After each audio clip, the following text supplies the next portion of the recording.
गुजरातमधील मोरबी जिल्ह्यात मुसळधार पावसाने हाहाकार माजवलाय। हलवद तालुक्यात सर्वत्र पाणीच पाणी झाल्याचं चित्र असून मलनियाद, रणमलपूर आणि किडी तसंच जोगलसह अनेक गावं पुराच्या विळख्यात सापडली आहेत। अनेक घरांमध्ये पावसाचं पाणी शिरल्याने नागरिकांचे मोठे हाल होत आहेत। दरम्यान मलनियाद गावातील 5 जणांची बचाव पथकाने सुखरूप सुटका केली असून काही नागरिक अजूनही पुराच्या पाण्यात अडकल्याची शक्यता व्यक्त केली जाते। मुसळधार पावसामुळे खारी नदीलाही पूरसदृश स्थिती निर्माण झाली आहे। प्रशासनाकडून बचाव आणि मदत कार्य युद्धपातळीवर सुरू आहे।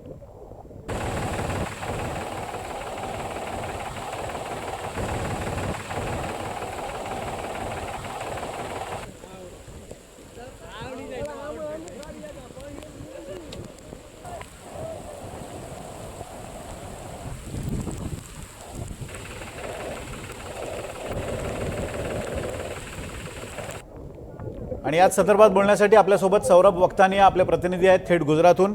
सौरभ, ज्या पद्धतीने पाऊस पडतोय आणि ज्या 4-5 गावांमध्ये पूरसदृश परिस्थिती निर्माण झाली आहे तिथली स्थिती सध्या कशी आहे?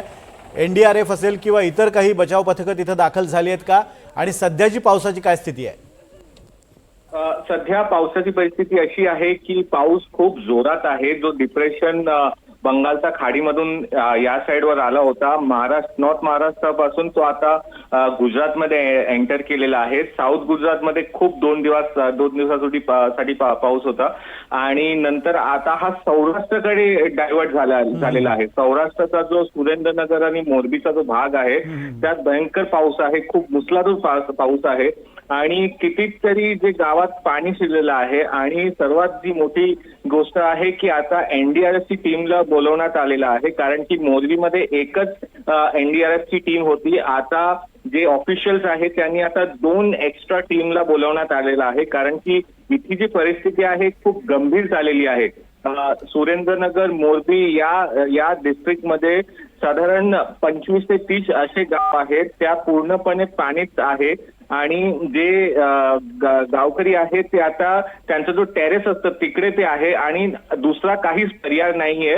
त्यांचं असं म्हणणं आहे की एनडीआरएफची बोट किंवा हेलिकॉप्टरने त्यांना रेस्क्यू करावा, कारण की आता 5:30 वाजले आहे, मग तो रात्री हेलिकॉप्टर ऑपरेशन होणार नाही आणि तेवढी बोट्सही नाहीये त्यांच्याकडे। एसडीआरएफ कडे 5 ते 6 बोट्स आहे, पण तेवढी त्यांना जास्त बोट्स लागणार, म्हणून अजून एनडीआरएफची टीम बोलवण्यात आलेली आहे। संपूर्ण सौराष्ट्रामध्ये खूप जोरात पाऊस आहे। आता हा जो पाऊस आहे तो राजकोटकडे डायव्हर्ट होत आहे, म्हणून सगळ्या ऑफिशियल्स आणि ते तंत्र तिकडे आहे।